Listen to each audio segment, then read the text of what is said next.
పుట్టిన బిడ్డకి ఈ మాడు మీద పెంకు కన్నం ఉంటుందండి, రంధ్రం ఉంటుందండి, బ్రహ్మరంధ్రం ఖాళీగా ఉంటుందండి. మీరు నొక్కి చూస్తే తెలుస్తుంది, మెత్తగా ఉంటుంది, చాలా మెత్తగా ఉంటుంది. గట్టిగా నొక్కితే చచ్చిపోతారండి, నొక్కకూడదు. అందుకే తల్లి తప్ప ఎవరు దగ్గరికి రానివ్వరు. పొరపాటున ఎవరో పిల్లలు వెళ్ళారనుకోండి, సాటి పిల్లలు ఎవరైనా 6-7 ఏళ్ళు ఉన్నవాళ్ళు, వాడికి తెలియక నొక్కేస్తాడు, చచ్చిపోతాడు. చాలా మెత్తగా ఉంటుంది అది. ఎందుకంటే బ్రహ్మరంధ్రం ఓపెన్ తెరుచుంది అక్కడ గుంట. దాని నుంచే పూర్వజన్మ రహస్యాలు ఆ శిశువుకు అందుతూ ఉంటాయి. అందుకే ఉయ్యాల్లో ఏమీ తెలియకుండా నవ్వుతూ ఉంటాడు. లేకపోతే శిశువు కళ్ళు ఎలా వస్తాయి, నవ్వడం ఎలా ఉంటుంది, ఉన్నట్టుండి ఎందుకు ఏడుస్తాడండి? ఇంతకంటే సైన్స్ ఉందా? ఇంతకంటే విజ్ఞానం ఉందా?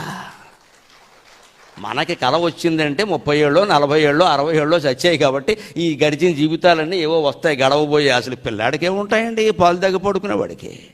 మరి వాడు ఎందుకు నవ్వుతున్నాడమ్మా? వాడు ఎందుకు నవ్వుతున్నాడు? ఉయ్యాల తొట్టి ఏమోపదేశమిచ్చెనో ఊయనుచు కొట్టుచుండు అన్నాడు మహాకవి జాషువా. ఉయ్యాల తొట్టి వాడికి ఏదో ఉపదేశం ఇచ్చిందండి, ఊ ఊ ఊ అంటున్నాడు. ఏదో వినపడుతోంది వాడికి. ఊ ఎక్కడి నుంచి వచ్చింది? అలాగా ఆ శిశువుకి జ్ఞానం ఎక్కడి నుంచి వస్తుంటే జన్మాంతర జ్ఞానం బ్రహ్మరంధ్రం గుండా వస్తుంది. ఇప్పుడు మరి ఆమోదం రాసిన వారు ఎవరయ్యా అంటే స్వయంగా కన్న తల్లి. మోసం చేసింది ఆవిడే. ఎందుకని శిశువుకు పూర్వం ఇలా పుట్టగానే పైన రోజు ఇలా ఆమోదం రాసేవారు. రాస్తే ఆ టెంకి గట్టి పడుతుంది, పెంకు మూసుకుపోవాలి.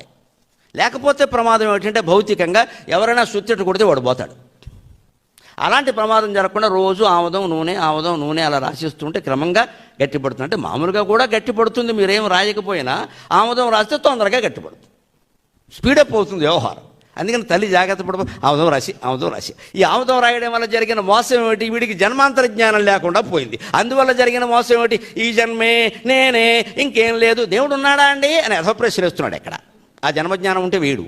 ఇదే మోసం, పచ్చి మోసం. ఆ రంధ్రం అలాగే ఉంటుంటే ఆ పూర్వజన్మజ్ఞానం వాడికి 20 ఏళ్ళు వచ్చినా 30 ఏళ్ళు వచ్చినా అలాగే వెనకాల తన్నుతూ ఉంటే ప్రశ్న ఎందుకు అడుగుతాడండి? వెనకాల తన్నుతుంటే వాడికి అనుభవంలో తెలిసిపోతుంటే.